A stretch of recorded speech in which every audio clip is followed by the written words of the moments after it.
আসসালামু আলাইকুম। Welcome to notes triple point academy. তো আজকে নতুন একটা ভিডিও সিরিজ নিয়ে আসলাম। আমরা এই সিরিজে পরমাণুর গঠন, বৈশিষ্ট্য এবং এর সাথে জড়িত অন্যান্য টার্মিনোলজি নিয়ে কথা বলবো। তো আমাদের আজকের টপিক হচ্ছে মৌলিক কণিকাসমূহ এবং পরমাণুর গঠন এবং পরমাণুর মডেল। তো আমরা প্রথমে অণুপরমাণু সম্পর্কে একটু জেনে নিই। তো পরমাণু হচ্ছে পদার্থের ক্ষুদ্রতম কণিকা যা সরাসরি রাসায়নিক বিক্রিয়ায় অংশগ্রহণ করবে, যার কোনো স্বাধীন অস্তিত্ব নেই এবং যাকে ভাঙলে আমরা ইলেকট্রন, প্রোটন, নিউট্রন ইত্যাদি কণিকা পেয়ে থাকি। তো এরাই হচ্ছে বেসিক্যালি মৌলিক কণিকা। তো মৌলিক কণিকা নিয়ে আমরা জানবো আরেকটু পরে। তো কিছু এক্সাম্পল যদি বলা হয় পরমাণুর, তাহলে সেক্ষেত্রে hydrogen, oxygen, nitrogen, sodium, potassium ইত্যাদি। তো এরপর চলে আসি অণুতে। অণু হচ্ছে পদার্থের একটা ক্ষুদ্রতম কণা যার যার স্বাধীন অস্তিত্ব রয়েছে এবং যা সরাসরি রাসায়নিক বিক্রিয়ায় অংশগ্রহণ করতে পারে না। তো রাসায়নিক বিক্রিয়ার পূর্বে অণু পরমাণুতে বিভাজিত হয়, দেন সেই পরমাণুগুলো রাসায়নিক বিক্রিয়াতে অংশগ্রহণ করে। তো কিছু অণুর উদাহরণ যদি আমরা দেখি, সেগুলো হচ্ছে H2O, H2NH3 ইত্যাদি। তো আমরা এখানে দেখতে পাচ্ছি যে এক একটা অণু একাধিক পরমাণু সমন্বয়ে গঠিত হতে পারে। আবার কখনো কখনো কোনো অণু একটি পরমাণু দ্বারাও গঠিত হতে পারে। যেমন হচ্ছে সোডিয়াম ধাতু, এর পরমাণু Na দ্বারা প্রকাশ করা হয়, আবার এর অণুর সংকেত Na।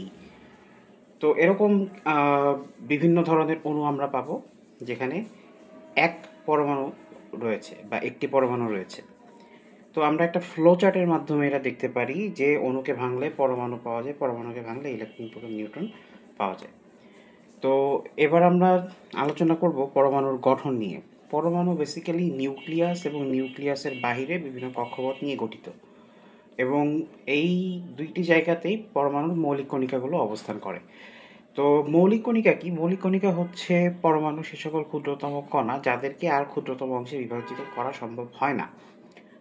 এদেরকে সাধারণত তিন ভাগে ভাগ করা যায়, যেমন স্থায়ী, অস্থায়ী এবং কম্পোজিট।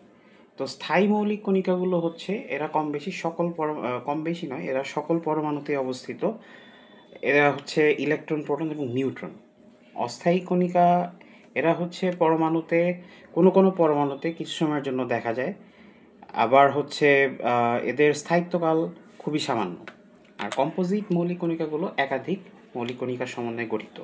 তো আমরা এখানে স্থায়ী, অস্থায়ী, কম্পোজিট মৌলিক কণিকাগুলোর উদাহরণ দেখতে পাচ্ছি।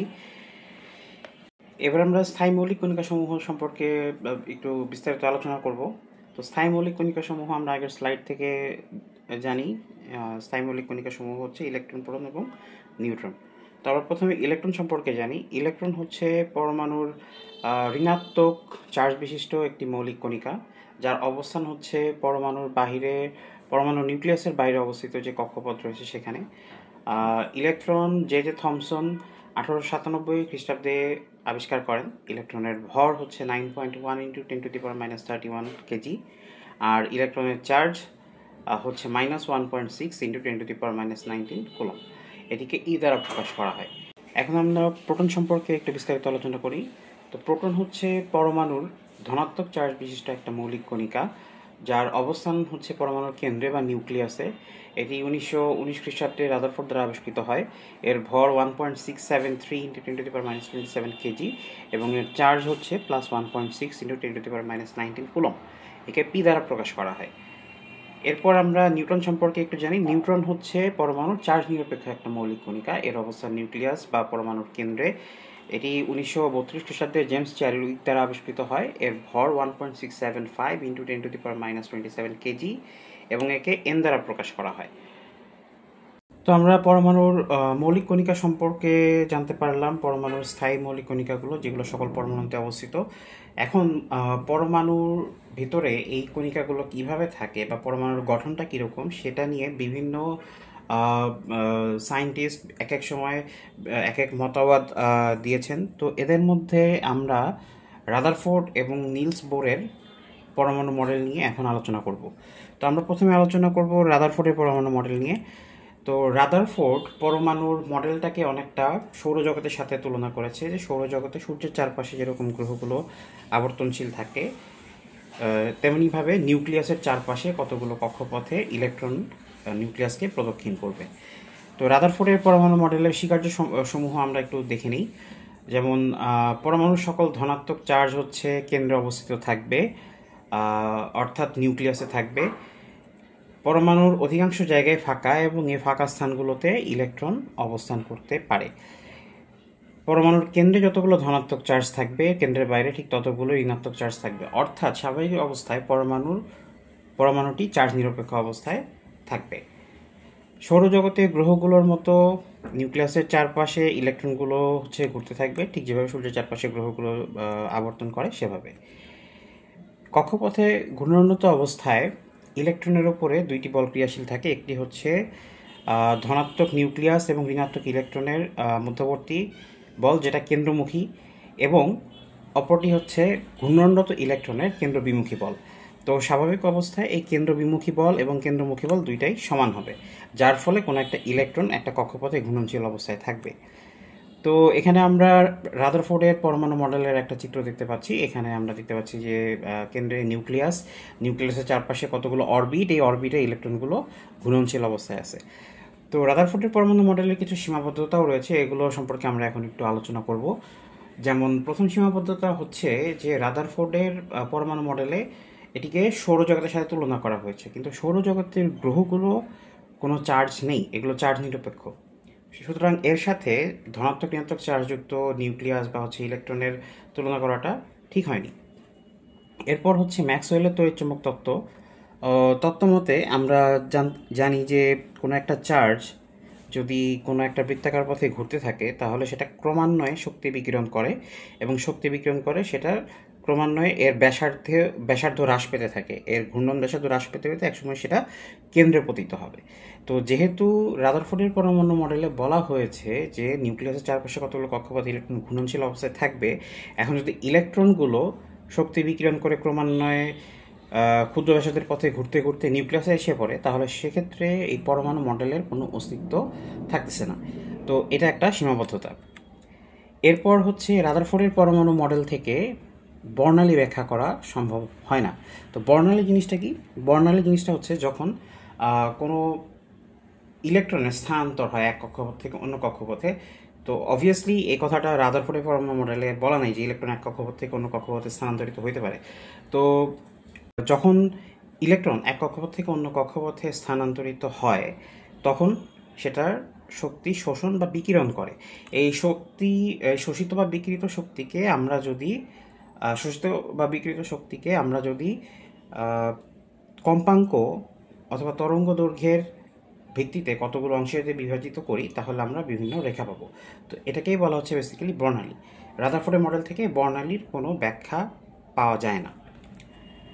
এরপর হচ্ছে কক্ষপথে ইলেকট্রনগুলো কিভাবে অবস্থান করে সে সম্পর্কেও রাদারফোর্ডের পরমাণু মডেলে তেমন বিস্তারিত কোনো বর্ণনা দেওয়া নেই। তো এগুলো ছিল হচ্ছে রাদারফোর্ডের পরমাণু মডেলের সীমাবদ্ধতা। এরপর আমরা চলে আসি বোরের পরমাণু মডেলে। তো বোরের পরমাণু মডেলে বেসিক্যালি তিনটা স্বীকার্য বা মূল কথা রয়েছে। যেমন প্রথমটা হচ্ছে যে পরমাণুর সমস্ত ভর এবং ধনাত্মক চার্জ এর কেন্দ্রে অবস্থিত হবে, এবং কেন্দ্রের ধনাত্মক চার্জের সমান ঋণাত্মক চার্জ কেন্দ্রের বাইরে কক্ষপথগুলোতে অবস্থিত হবে, এবং কক্ষপথে অবস্থানকালে কোনো ইলেকট্রন শক্তি শোষণ বা বিকিরণ করবে না। দ্বিতীয় স্বীকার্যটা হচ্ছে কোনো কক্ষপথে ইলেকট্রন যখন ঘূর্ণনশীল অবস্থায় থাকে সেটার একটা কৌণিক ভরবেগ থাকে। তো এই কৌণিক ভরবেগটা হচ্ছে h/2π এর গুণিতক হবে। তো এটাকে আমরা যদি সমীকরণের মাধ্যমে প্রকাশ করি তাহলে আমরা অনেকটা এরকম একটা সমীকরণ পাবো যে mvr = nh/2π, যেখানে m হচ্ছে ইলেকট্রনের ভর, v হচ্ছে কক্ষপথে ইলেকট্রনের বেগ, r হচ্ছে কক্ষপথের ব্যাসার্ধ, অ্যান্ড n হচ্ছে 1 2 3 4, এটা হচ্ছে বেসিক্যালি আমরা n গুণিতক বলে থাকবো এটাকে। আর h হচ্ছে প্লাঙ্ক কনস্ট্যান্ট, যেটার মান 6.626 × 10⁻³ জুল সেকেন্ড। এবার চলে আসি আমরা থার্ড স্বীকার্য মতে ইলেকট্রন যখন এক কক্ষপথ থেকে অন্য কক্ষপথে যায় তখন সেখানে শক্তির শোষণ বা বিকিরণ হয়, এবং এই শোষিত বা বিকিরিত শক্তির পরিমাণ হচ্ছে ডেল্টা ই = E1 এবং E2-র পার্থক্য। তো পার্থক্যটা এটা আমরা একটু পরে আরও বিস্তারিত দেখব, এটা দিয়ে বেসিক্যালি কী বোঝানো হয়েছে। তো এখন আমরা একটা চিত্রের মাধ্যমে এই স্বীকার্যটা একটুখানি বোঝার চেষ্টা করব। যেমন এখানে আমরা দেখতে পাচ্ছি একটা পরমাণু। তো এই পরমাণুর কেন্দ্রে যে পজিটিভ চার্জযুক্ত যে জায়গাটা রয়েছে সেটা হচ্ছে নিউক্লিয়াস, এবং এর বাহিরে আমরা এখানে 3টা কক্ষপথ দেখতে পাচ্ছি। তো এখন সব নিউক্লিয়াসের নিকটবর্তী কক্ষপথকে আমরা 1 নম্বর কক্ষপথ, তারপর একটা 2 নম্বর, তারপর একটা 3 নম্বর, এভাবে নাম্বারিং করব, এবং এদের যে শক্তি সেটাকে আমরা E1, E2, E3 দিয়ে প্রকাশ করব।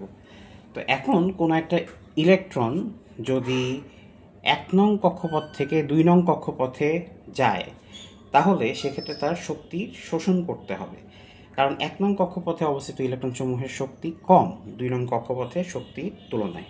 তো যদি কোনো ইলেকট্রন 2 নং কক্ষপথে যেতে চায়, তাহলে এর শক্তি শোষণ করে 2 নং কক্ষপথে যেতে হবে, এবং এই শোষিত শক্তির পরিমাণটা হবে E2 মাইনাস E1। আবার যদি এরকম হয় যে উপরের কোনো কক্ষপথ থেকে নিচের কক্ষপথে কোনো ইলেকট্রন আসবে, তো সেই ক্ষেত্রে তার শক্তির বিকিরণ হবে। যেমন 3 নং কক্ষপথ থেকে যদি 2 নং কক্ষপথে কোনো ইলেকট্রন যায়, তাহলে সেক্ষেত্রে তার শক্তি বিকিরণ করতে হবে, এবং এই বিকিরিত শক্তির মান হচ্ছে তাদের 2 কক্ষপথের শক্তির যে পার্থক্য রয়েছে সেটার সমান। যেমন এখানে E3 মাইনাস E2। তো এবার আমরা চলে আসি বোরের পরমাণু মডেলের কিছু সীমাবদ্ধতা রয়েছে সেটাতে।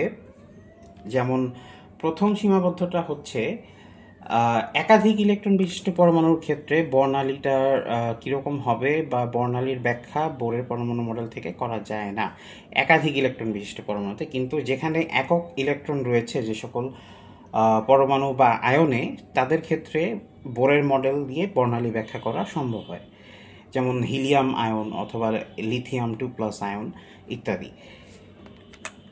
এরপর হচ্ছে বর্ণালীর একাধিক রেখার কারণ বোরের মডেল দ্বারা ব্যাখ্যা করা সম্ভব হয় না।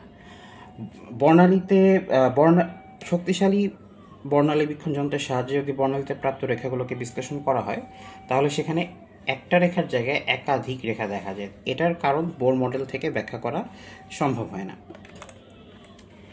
এরপরে হচ্ছে হাইজেনবার্গের অনিশ্চয়তা নীতি। তো হাইজেনবার্গের অনিশ্চয়তা নীতি অনুযায়ী যদি কোনো একটা পরমাণুতে ইলেকট্রনের অবস্থান নিশ্চিত করা সম্ভব হয়, তাহলে তার ভরবেগ নিশ্চিত করা সম্ভব হয় না। যদি তার ভরবেগ নিশ্চিত করা সম্ভব হয়, তাহলে তার অবস্থান নিশ্চিত করা সম্ভব হয় না। কিন্তু আমরা বোরের মডেলের দ্বিতীয় স্বীকার্যে দেখেছি ভরবেগ এবং অবস্থান একই সূত্র দিয়ে নিশ্চিত করা হয়েছে, যেটা হাইজেনবার্গের অনিশ্চয়তা নীতি অনুযায়ী সম্ভব নয়। তো পরবর্তী সীমাবদ্ধতা হচ্ছে যদি বর্ণালীতে চৌম্বক ক্ষেত্র বা তড়িৎ ক্ষেত্র প্রয়োগ করা হয়, তাহলে বর্ণালীর রেখাগুলো আরও সূক্ষ্ম কতগুলো ভাগে বিভক্ত হয়ে যায়। তো এই প্রভাবটাকে বলা হচ্ছে জিমেন এবং স্টার্ক প্রভাব। জিমেন প্রভাব হচ্ছে বেসিক্যালি যখন চৌম্বক ক্ষেত্র প্রয়োগ করা হয়, তার ফলে যে সূক্ষ্ম রেখাগুলো পাওয়া যায় সেই প্রভাবটাকে বলা হচ্ছে জিমেন প্রভাব, এবং যখন তড়িৎ ক্ষেত্র প্রয়োগ করা হচ্ছে তার ফলে যে সূক্ষ্ম রেখাগুলো পাওয়া হচ্ছে, এই ক্রিয়াটাকে বলা হচ্ছে স্টার্ক প্রভাব। তো এর কারণ বোরের পরমাণু মডেল থেকে ব্যাখ্যা করা সম্ভব নয়। তো আজকের ভিডিও এ পর্যন্তই। পরমাণুর গঠন নিয়ে আমরা সামনের ভিডিওগুলোতে আরও বিস্তারিত আলোচনা করব। আজকের ভিডিও থেকে কেউ যদি উপকৃত হয়ে থাকেন, তাহলে লাইক করবেন, কমেন্ট করবেন, অ্যান্ড প্লিজ সাবস্ক্রাইব।